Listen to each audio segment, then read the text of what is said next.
കേരളം വീണ്ടും ഒന്നാമത്. രാജ്യത്ത് ഏറ്റവും കുറഞ്ഞ ശിശുമരണ നിരക്കുള്ള സംസ്ഥാനമെന്ന നേട്ടമാണ് കേരളം വീണ്ടും നേടിയത്.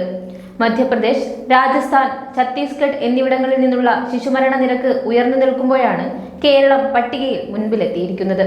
1000 ജനനങ്ങളിൽ 1 വയസ്സിന് താഴെയുള്ള കുട്ടികളുടെ മരണസംഖ്യയാണ് ശിശുമരണ നിരക്കായി കണക്കാക്കുന്നത്. ഈ നിരക്ക് ഒരു രാജ്യത്തിന്റെ ആരോഗ്യത്തിനും ജീവിത നിലവാരത്തിന്റെ കൂടി സൂചന നൽകുന്നതാണ്. കുറഞ്ഞ ശിശുമരണ നിരക്ക് ഉയർന്ന ആരോഗ്യ സംരക്ഷണ നിലവാരത്തെ സൂചിപ്പിക്കുന്നു.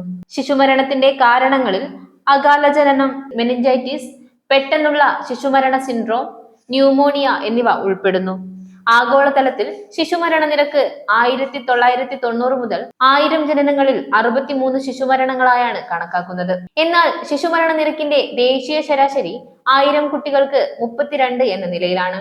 എന്നാൽ കേരളത്തിൽ 1000 കുട്ടികൾക്ക് 8 കുട്ടികൾ എന്ന നിലയിലാണ് ഏറ്റവും ഒടുവിലത്തെ കണക്ക് പ്രകാരം വ്യക്തമാക്കുന്നത്. BJP ഭരിക്കുന്ന സംസ്ഥാനങ്ങളായ മധ്യപ്രദേശിൽ 51, ഉത്തർപ്രദേശിൽ 43, രാജസ്ഥാനിൽ 40, ഛത്തീസ്ഗഡിൽ 41, ആസാമിൽ 39 എന്നിങ്ങനെയാണ് ശിശുമരണ നിരക്കുകളെന്ന് A റഹീം MP രാജ്യസഭയിൽ പറയുന്നു. കാലാകാലങ്ങളായി ഇടതുപക്ഷ സർക്കാരുകൾ സ്വീകരിച്ച ജനപക്ഷ നയങ്ങളുടെ തുടർച്ചയായാണ് ഈ നേട്ടം കണക്കാക്കേണ്ടതെന്നും അദ്ദേഹം വ്യക്തമാക്കി. സ്ത്രീകളെയും കുട്ടികളെയും പ്രത്യേക വിഭാഗമായി പരിഗണിച്ചുകൊണ്ടുള്ള ആരോഗ്യ സംവിധാനം ലോകത്തിനു തന്നെ മാതൃകയാണെന്ന് കാണിക്കുന്നതാണ് കേന്ദ്ര സർക്കാരിന്റെ ഈ കണക്കുകളെന്നും A റഹീം MP രാജ്യസഭയിൽ അഭിപ്രായപ്പെട്ടു. ഇത് കേരളത്തിന്റെ വലിയ നേട്ടങ്ങളിൽ ഒന്നാണ്. KFIL ന്യൂസ് ഡെസ്കിൽ നിന്നും അഞ്ജു നാരായണൻ.